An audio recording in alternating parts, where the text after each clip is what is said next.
Whenever you're ready. All right.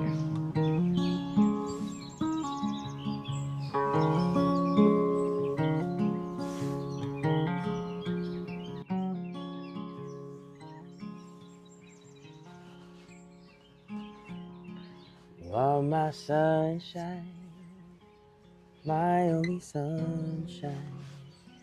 You make me happy when skies are gray. You never know, dear, how much I love you. Please don't take my sunshine away.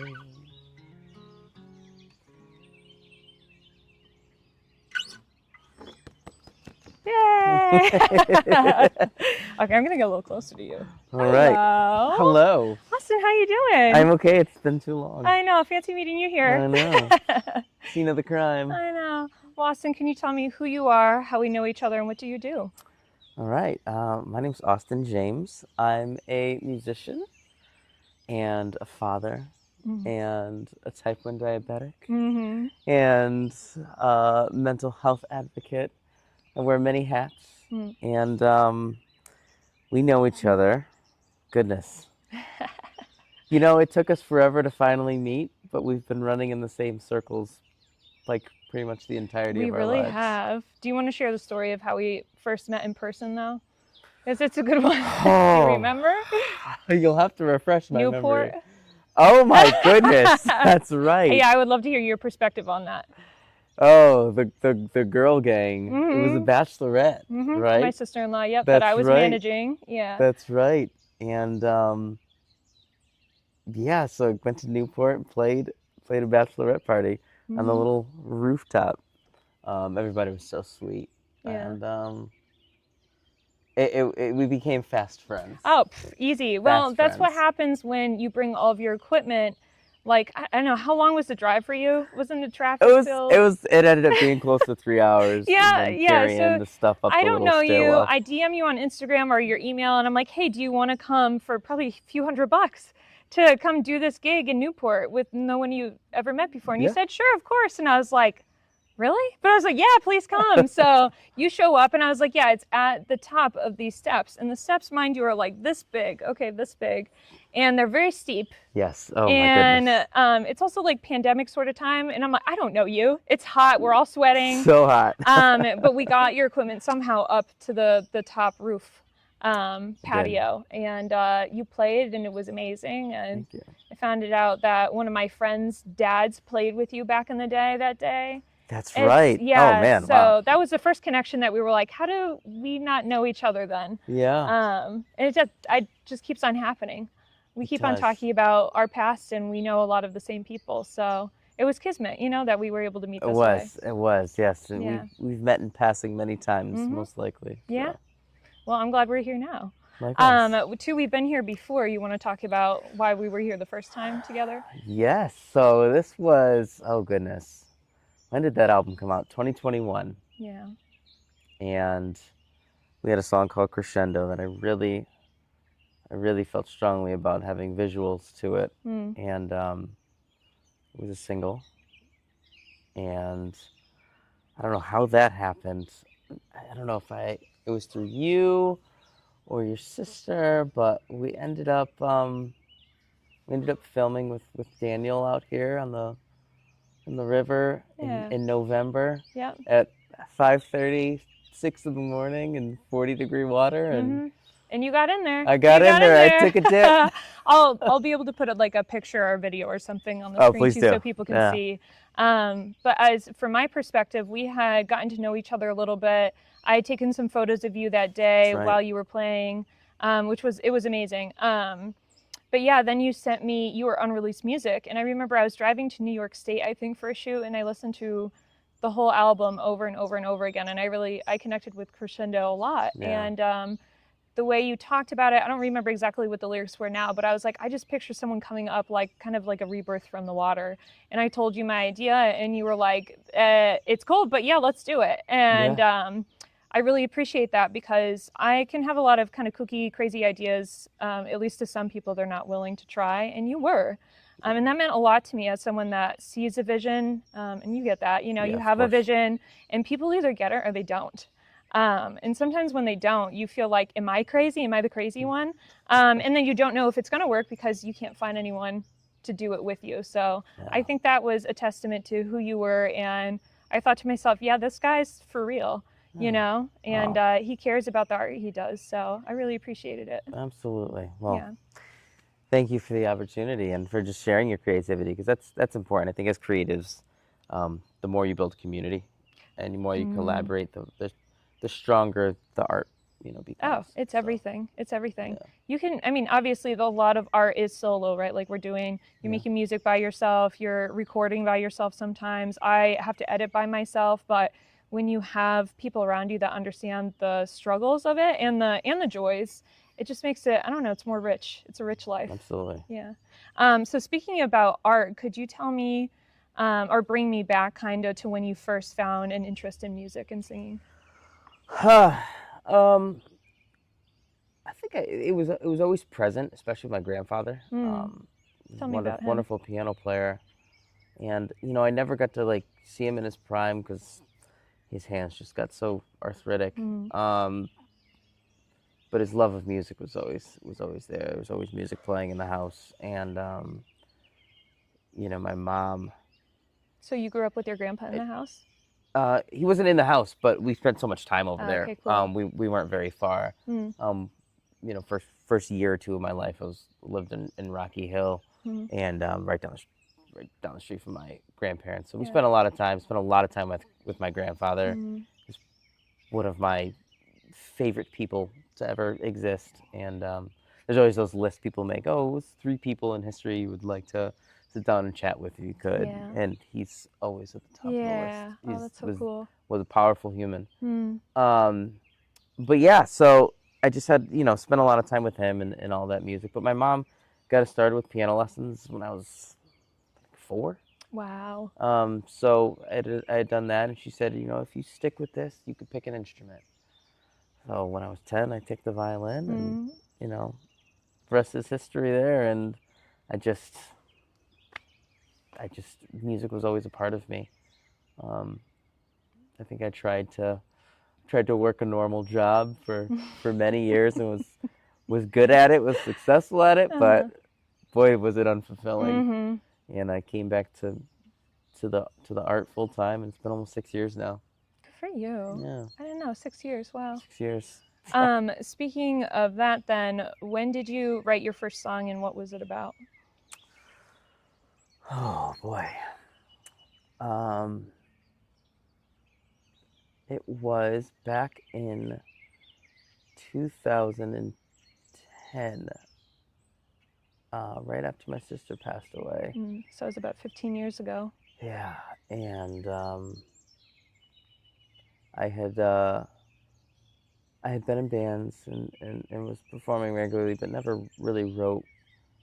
And I remember being in South Hadley, Mass, and I picked up there's a wonderful artist, friend of mine. We've lost touch over the years, but he's incredible. But I remember picking up his big metal dobro guitar and wrote this song called Providence, and it was about my sister. And I never stopped writing. So. What was it like writing at such a raw time in your life, and how did that influence the lyrics that you produced? It was raw.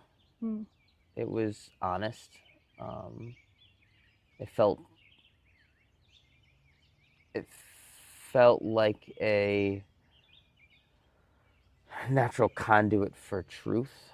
I'd never, you know, especially being a guy, you're so used to kind of holding all your feelings in and bottling it up just to be strong. Yeah. And that was a chance for me to just be honest. And there's an addicting quality to that. You know, I find my most true and authentic self when I'm performing, when I'm writing. And Yeah, it was cathartic, and it's like I said, I haven't stopped since. Yeah. Can I ask what's like a memory, or how would you describe your sister? What do you remember about her the most? She was the human embodiment of the joy of music. Oh, really? I mean, it was the one thing that kept her smiling through all the pain. Hmm. Um, she was so little, so fragile, but man, when my sister would sing or when I was playing music, I mean, she just lit up. Like the pain just evaporated. Yeah. And that's, that's a really powerful memory imagery there, and it's definitely been the driving force in my creative endeavors in my music. So Yeah. I'm eternally grateful to her for that. So I kind of came to that conclusion, like, how could I ever stop doing this? You know, doing this doing this in honor of her, Yeah. and her brief time on Earth, but a very powerful time. Yeah. Yeah. Well, that's another weird thing we have in common, right? Because we just spoke about my brother-in-law Daniel, who did the video for Crescendo, and shortly after that video, maybe like a year or so later, he passed away very unexpectedly, about 3 days before his 26th birthday. And I just had so much inside of me, and I didn't know what to do. And what I did first of all is I had a camera in my hand at all times. I just couldn't stop shooting. And it just gave me a space to just think clearly and observe things, which is something I've always been. I think like that it just comes naturally, but yeah, I started to write things, and I was like, I want to make this into a song, but I had no a way of doing that really. So I gave you my like chicken scribbles or whatever they call that, and I was like, can you make something out of this? And you did, and it's beautiful. And to me, the act of writing poetry, getting words out of your head, and just putting it on paper or putting it in a song or whatever you need to do, it doesn't fix anything, but at least gives you something to do almost, and then you don't have to say exactly the way you're feeling, but I think that a lot of the best musicians, like you're listening to their diary a lot of times, and it's kind of like like you said, the place you can be the most open without the judgment, without people saying, "Oh, that's weird." And even if you do, there's usually going to be someone else that connects to it, and that's really important to me. And you've just been, I didn't know that about your sister, at that time. Yeah. So the fact that you were sensitive to that and empathetic to it was it was life changing at that time. It was really helpful, and it didn't fix anything, but it healed a part of the hurt, and the hard part of losing someone you love. So, but going back to your career a little bit, so you wrote your first song in 2000. Was it 10? You said, what was it? 2010. 2010. Yes. Did you end up performing that? Like, what was it like doing your first gigs and going out with your own music? Because that's a big thing to do. Yeah, I mean, I had performed so much by that time.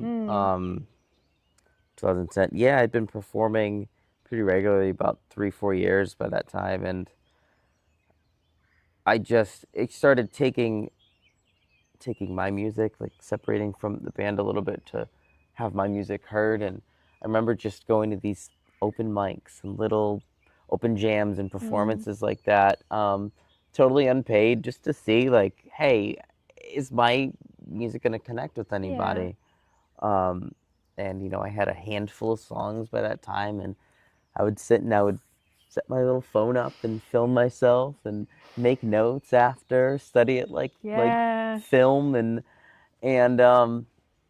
it just it started to catch people's ears, and I got kind of adopted into this big music community, bunch of older guys, and it's like, you got something, kid, and I'd never had too much confidence in myself, pretty much always the shortest one on the field, and this, that, and the other, and got bullied a lot growing up, but it was nice to hear that. So especially from a male community that maybe you wouldn't have interacted with as Correct. much otherwise, you know? That's Yeah, really neat. I didn't have access to anything like that growing Right. up, just with my upbringing. But um, it was eye opening, and it was really nice to have that, and to be able to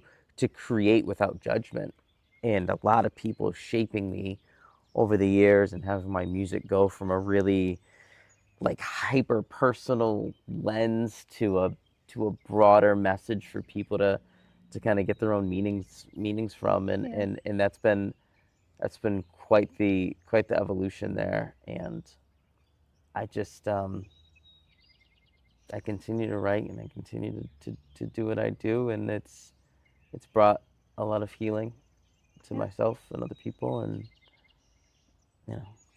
can't stop. What genre do you play, and what would you call yourself as a musician? Like, do you have a specific, or what does that look like? That's the question. The age-old question. What do I do? Which box to put myself in? Yeah, right. I mean, it feels like you can kind of sprinkle me into a bunch of different boxes. I think that's how I live my life. I never want to be like put into one box.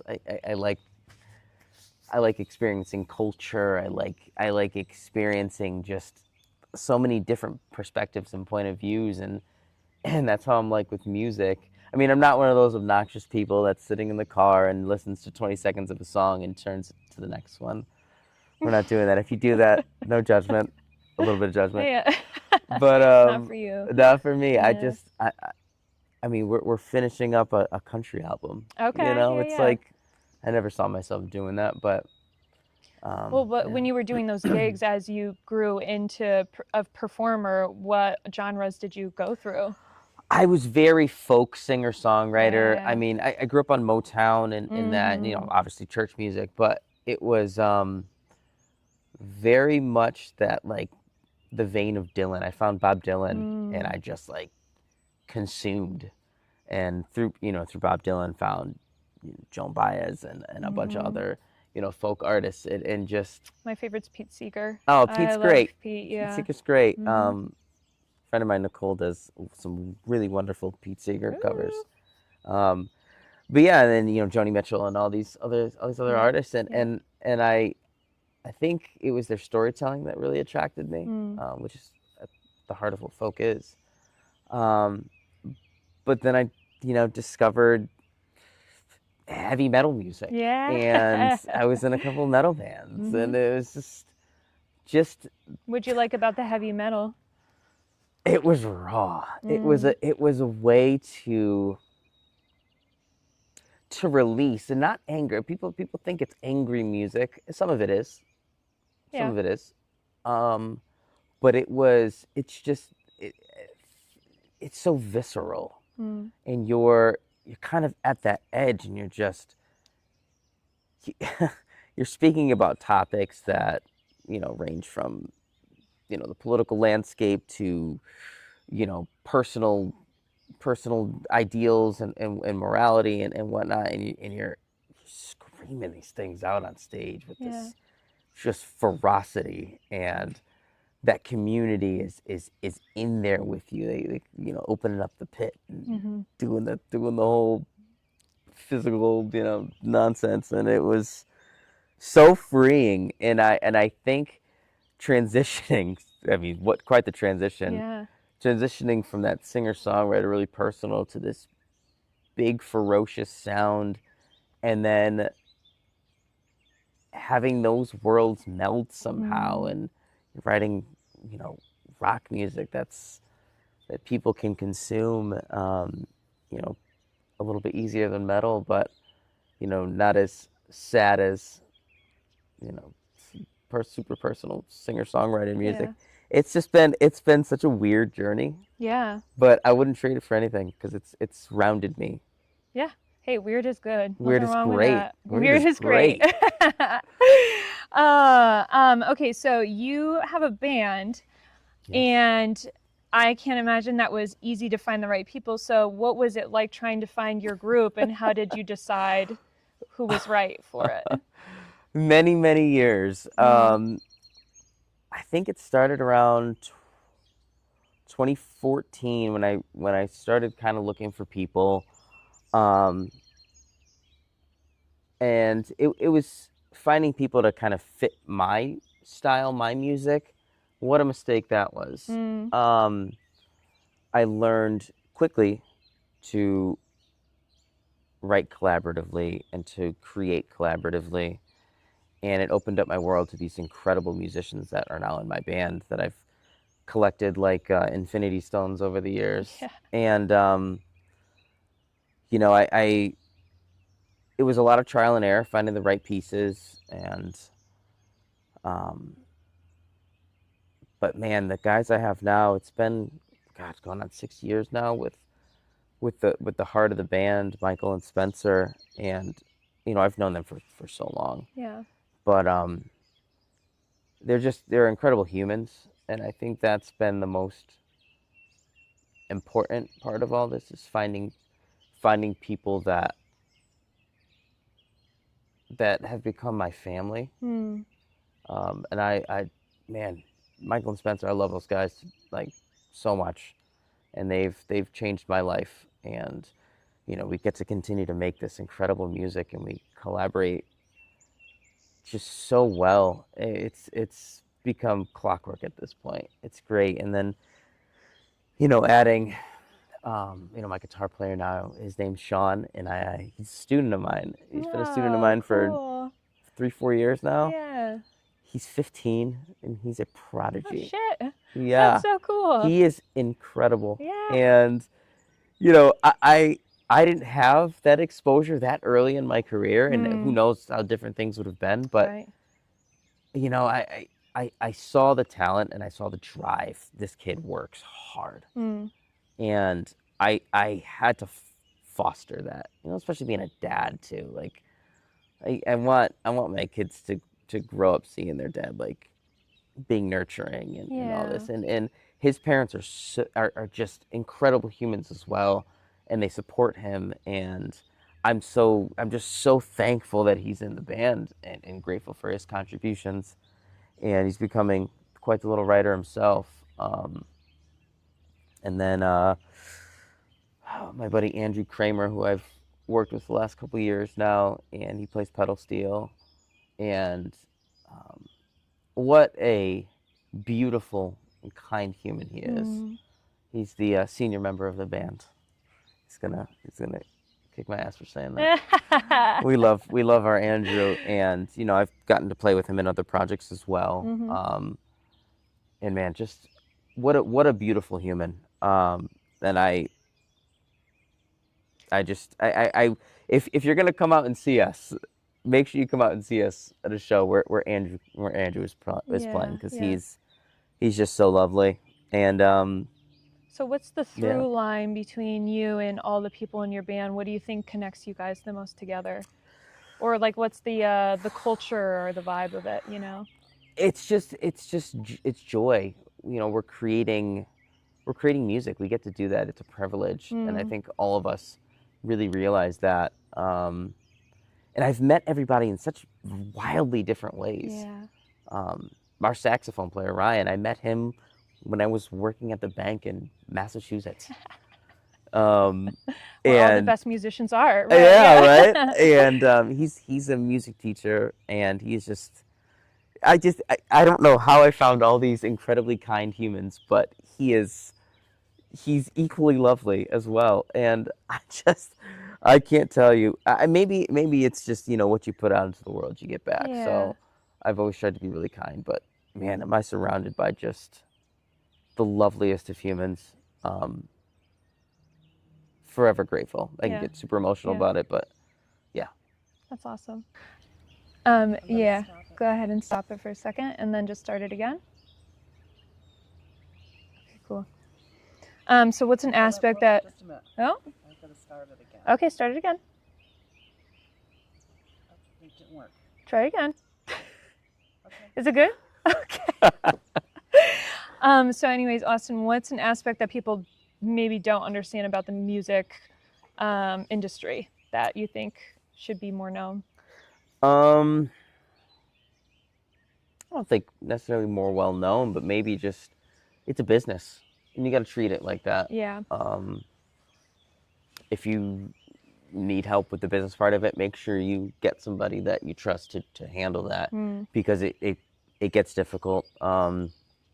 Goodness, writing split sheets with other writers and making sure people are credited correctly, and making sure people are paid and paid on time, and W-9s and all this. So there's so many little things. Yeah, gotta pay Uncle Sam. But writing off your mileage at the end of the year. But it's a small business at the end of the day. That's how I set mine up, and it's a small business. I'm self-employed, and I do what I gotta do. But it's a lot. Yeah, it can be a lot. I think the through line with most artists when they decide to make it their career and their life passion is it requires all of you. Yeah. It really does, and then some. Yeah. And it is really hard, like you said, to do the content creation because it is so personal, and it's like we're not a machine and we're not a product, but unfortunately the world kind of forces you to at least appear like one sometimes. Yeah. And sometimes that's the only vehicle you have to get that art out there. So it is important. But yeah, it seems to require everything and then some. Yeah. Which brings me to my next question. So you have type 1 diabetes. I do. You also have some chronic pain in the background that's gone on in your life that maybe people don't see out looking at you. You look at you, right now you look fresh. I mean, come on. Thank you. But that doesn't mean that just because someone looks great doesn't mean they're at 100%. Yeah. So could you talk about what that's been health-wise for you, and how does that fit into your life? Yeah, I mean, chronic illness has been a part of my life since 2006, 2005. Okay. I don't know. It's been a long time. Enough time. Enough time. Yeah, 2005. Yep, I was 17 when I was diagnosed with type 1 diabetes, and that was difficult. Senior year of high school, I'm ready to go off to college, and all of a sudden my whole world is turned upside down. Yeah. And then just I've always taken really good care of myself with that. I had good habits growing up. But then the chronic pain, and boy, I don't remember the last day I didn't feel pain. I just don't recall. Maybe in high school at some point. But it's exhausting. I'm never at 100%. Yeah. That's just my baseline is 75. I mean, it's a lot, and then 3 doctor's appointments yesterday, and it's just this specialist here, and just to maintain that baseline and my sanity. Right. A little normalcy. Hopefully. Yeah, and it is so taxing. It's so taxing on my mental health, and but it's strangely brought some wonderful opportunities. Being an ambassador in the past for Abbott, for Freestyle Libre. And being on TV, and everybody and their mom has seen this man on a commercial. I swear. I got it's been a couple years since it's been aired, and I'm in CVS the other day, and this lady was like, "Hey, were you on TV?" And I'm like, "Oh man, it's still going on." Actually, I was. Yeah, that's me. That's me. I'm the diabetes guy. I found some Reddit hate threads about me being what are on they TV. saying? Oh, it was brutal. I need to look brutal. this up. Gotta find it, guys. Reddit. My mom's Reddit shocked. hate threads. Oh, it was brutal. Oh, that's so sad. Yeah. Oh, it's all you haven't made it, so you have a few haters. That's true. You know what? Well, congrats. They need a job too.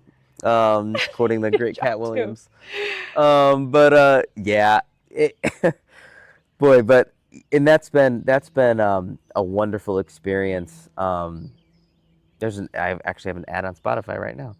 Oh, but yeah. it's been able to reach so many people who have struggled with their diabetes, because it's an everyday thing. You know, we can't shut it off. I mean, we're manually operating an organ. Yeah, right. Yep. Think about that. Like, we're choosing to keep ourselves alive each day. Yeah.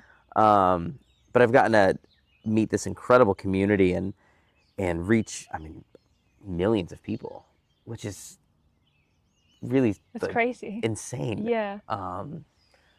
I couldn't be more grateful for that. So there's that silver lining there. You know, through the pain, there's been some beauty and connection, and I guess that's just my lot in life. Yeah, nothing wrong with that. Yeah. So because you're in a career that is so demanding, and you have a family, and hopefully you would like a little personal time too, and and you're managing a band, and not that they're not kind, and not that they're not helpful, and it's obviously there has to be a good collaboration there, but what does it mean for you as a man to have mental health stuff going on, and what does men's mental health mean to you specifically? Yeah, this is always the tough question. I've been really open about my mental health experiences, my journey. You know, I've grown up being ridiculed for it, called soft and this, that, and the other. Be a man. Hate that phrase. But what is being a man? Is it, putting on a false bravado and machismo for what? Just to blow up later? Yeah. When you can't hold it in anymore. I tell my son when he gets frustrated and maybe he wants to lash out or yell or something. I'm like, hey bud, it's okay to feel these feelings right now. You're allowed to. Yeah. But there's a way to do that. There's a way to do that. Just being told you are allowed to feel, I think generally as men is not something that they're comfortable with doing. So even just saying it's okay to feel is huge. Yeah. There's strength in softness. Tell me about that. Not being afraid to to be nurturing, to be loving, to be open. These are qualities that are positive. An open heart, warm sensibilities, just being kind. I mean, why would a man not want to be those things? And you can, there's stories of men that have been through these incredibly difficult times, and they either end up so hard and angry, and some people soften, and I think I would rather be in that camp and be open to experiencing that same kindness that I want to put out into the world, because at the end of the day, I want love. I want love in return. Why wouldn't I? I feel like we are put on this earth to love and to give love, and I think that requires a certain amount of vulnerability too. So what have you seen being vulnerable with other men then, with maybe the mental health side of things and the physical side of things? Because you can't hide that from a band when you have to do practice and you have to go on tour. You're up close and personal. Yeah, I mean, hey, I've been guilty of showing up to rehearsals upset and and not feeling my best, whether it's whatever's going on in my world bothering me, or my health, or this, that, or the other, and just having people be conscious of that, especially your male counterparts, and then being able to have an open dialogue about it. That's so healing, and I've found that with my band especially, and those guys, they'll reach out to me if they know I'm not right. They can tell. Yeah.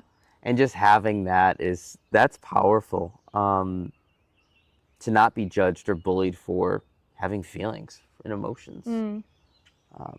Because here I am trying to create, via emotion, and having them understand that musicians are just inherently emotional humans. Yeah. We really are. I don't care if you're in metal music or if you're a It's true, singer-songwriter. Well, I Like, was thinking, like, you know, you're screaming, but you could be screaming about how your dad left you when you were 2 and you correct. cried all night. Like, that's what I think people miss is they go, oh, I don't like the way that sounds. It's so angry. But they're just expressing like deep feelings, Yeah. and that comes out in different ways. And sometimes you wanna mask it in something that's so loud and boisterous and maybe punk rock, because otherwise people don't want to hear it from you. Yeah. You know. So how has collaboration then played a part in your life? Or I guess the better question I actually want to ask instead is, what would you tell other guys if they're afraid of talking to their friends? Because I have a lot of men and women in my life that I'm good friends with, and I'm married to a man.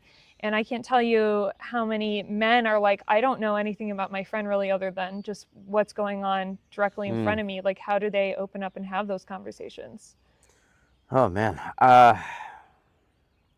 Maybe they're not the right friends for you. You know, that's a sobering reality there. And I've been through that. Yeah. You never want to feel judgment in your friend group. I don't care if it's 2 people or 20 people. Just find people that are going to be honest with you, that are going to be bluntly honest with you, but find people that are going to be kind.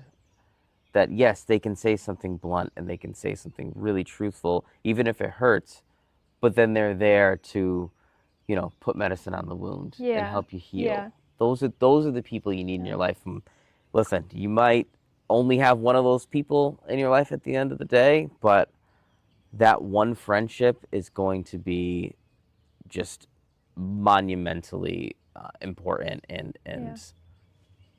that's all you need is one, that's all you really. need. Yeah. And that, I mean, that's coming from me who loves to talk to everybody and be like, yeah, I love this person, that person, and stuff. And there's nothing wrong with that either. But yeah, it's better to be in a room with one solid friend than in a room with strangers, you know? So how has your writing changed then over the years as you grow and you've experienced more life? I alluded to it earlier, just stepping away from that hyper-personal writing style and just gathering perspectives from other people. And I think it's taken my music in that really open direction where, you know, you hear a song and you could, you know, gather one meaning from it, and this person can get another definition of the song, and that's where I want it to be. I want them to really feel what they feel, and not have it attached to, like, this is what the song is about and that's it. Like, you know, I don't feel like, for me, that's what I want to happen with my music. Yeah. That's so cool. Do you have any advice for anyone just finding out that they have type 1 diabetes? Get involved with the community as quickly as you can. I didn't have it for quite a long time. It was different back then too. It was very different. I would assume. Yeah. Facebook had just come out. You needed a college ID to get in, and a college email to get into Facebook. But yeah, just there's so many resources now, and you know, I urge anybody that's been recently diagnosed or has been diagnosed for a while, but doesn't have access to community, to reach out to me. I'll give you a million links. Yeah. And we'll chit chat. But I've had celebrities reach out to me. I've had regular, just super quiet people that have been dealing with it reach out to me, and you know, the through line is the diabetes, and we all struggle with it. Yeah. We all struggle with it. Yeah. I mean, you could do the same thing right every day, and you're gonna get different results. Yeah. It's just that kind of condition, and I will communicate with any and all who come. So. That's awesome. Yeah, DMs are open, I guess. DMs are open. That's right. Slide in As there. are mine, and I'm sliding in everybody's DMs these days, and I always have been. Like, since Instagram started, I mean, the people I'm talking to, half of them today are people I just met online. Yeah. You know, it is possible, and not everybody does it this way, and that's fine, but I kind of use it as like AIM. You know what I mean? Like, I'm Oh my like, oh, I'm on goodness. at night. I'll see who's here. And it just, but yeah, you never know who you'll come across. And that's how we've been able to keep in contact too, is just through Instagram Yeah. and saying, hey, like, I hope you're doing well, or I love seeing this on your page. And we've met up because of that too. Yeah. You know, it just is a constant reminder that you do have someone else there. Absolutely. Yeah. But you need to do more than just liking a post. You have to reach out. Correct. But it's not going to do the same Yeah. if you're just scrolling. But yeah. So what drives you then to keep on going? My sister, always. My kids. My own drive and personal ambition. I want people to hear whatever message I'm trying to get out there, which at the end of the day is kindness and empathy and you know, beauty in the brokenness. Yeah. Yeah, that's simple, really. What do you hope next for your career? Do you have anything you want to put out into the world right now? Get this album finished. That'd be nice. Yeah. And get that out there, and we have a couple singles out from it right now, and I really love the music. I love who I'm making it with, and I'm excited. I used to be so hung up on, when am I gonna make it? I want to make it, and I'm like, wait a second, I'm doing the thing. Yeah. This is my job. Yeah. I did make it. There's levels, sure, but of course, I want more people to hear us and bigger stages and more people. There's no high quite like being on stage in front of a bunch of people and playing your music. Man, I'm a pretty lucky guy. Yeah. Yeah, I was talking to a friend the other day about that. It's kind of the question of when have you made it? And I was saying, like, if I'm aligned with what I want and I'm around people that I like and I'm doing art that I care about, I'm here. I made it already. Yeah. I need to enjoy exactly where I am. I might not be a total like financial freedom at this point, and that's something that's very important, I think, to society at large, because you can't do what you need to do if you don't have those basic needs met. But at the same time, it's like we're living in the good times now. Yeah. We are. I mean, look at this right here. I'm here sitting with a friend just talking about art. What's wrong? Like, forgot what the else camera could was you rolling. want? Oh yeah. This is good. Yeah, it's just, you've made it. If you like what you do, you've made it. And if you don't like what you do, find what you like and see if you could do that too. Yeah. And it doesn't have to be your career, but you should at least like part of your life, Yeah. Yeah. But that's a good feeling, and watching your growth too has been. Ah, shucks. Oh, you're a wonderful artist, and I wouldn't. Yes, you're a photographer, but at the end of the day, you're an artist. You have such a singular vision. It's been a joy to watch over the years, and obviously getting to know you better, man. Yeah, there's a lot there. Yeah, there's a lot up there. You can tell, and you have it's like me with music. You have such a wide array of like styles and this, that, and the other. It's just. Yeah, I call it the duality. Your work is great. The duality. Yeah. I'm both. I'm wearing like more of like a grunge punk thing, but I also grew up in New England with historical buildings all around me, and I like that just as much. Yeah. Why can't we have both? Yeah. You can. What? We do. Hey, we do. We do. Cheers to us. Cheers. Here for you to me. Okay, well, to wrap this up in a little pretty picture, could you tell me what song you think everyone should listen to in their lifetime? Or album, or both? Ooh. Let's see. Oh, man. Give me a second here. Mm-hmm. I'll drink my water. Okay. I'm going to give you 3. Ooh, okay, I love it. We'll go with Fix You by Coldplay. I have to. However cheesy that is. Oh, it's not. I would say A Change Is Gonna Come. Sam Cooke. What's the third one? Blackbird by the Beatles. That's an important song. Civil rights movement, all that. Those 3 songs, those are my 3 faves. I love it. Yeah. All right, well, Austin, now that we've done this, you want to play us out a little bit? Oh, goodness. Yeah?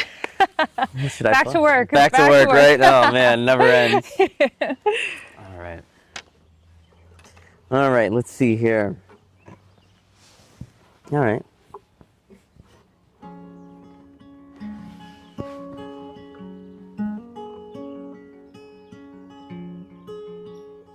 Go to Instagram, Austin James Music.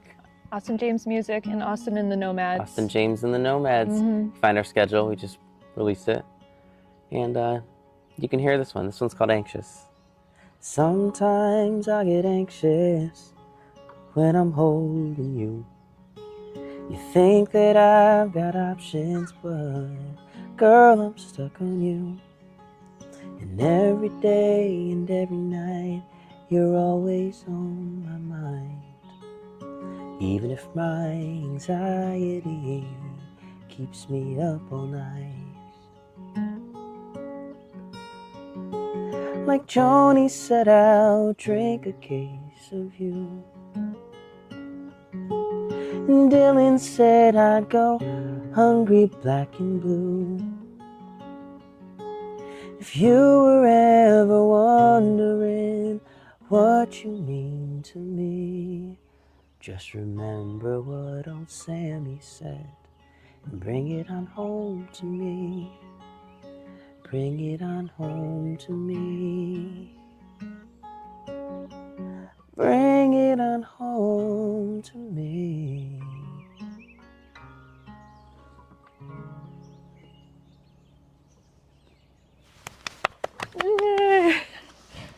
Just wait. What? Did you stop it? Oh, good. Okay. Let me give you a hug. Oh, thanks for coming. Thanks for having me. Cool. All right, now we can stop it. No, that didn't get in then. What didn't get in? The You just hug. recorded it. I know, but you were cut off at the top. Oh, that's okay. That doesn't matter. You just okay. let it roll. Oh, we went sideways, huh? See how it's way over there? Oh. That's okay, though. It don't matter. Cool. I forgot to end the recording. Pause. Feed's getting me in my feels, bro. Yeah, you're welcome.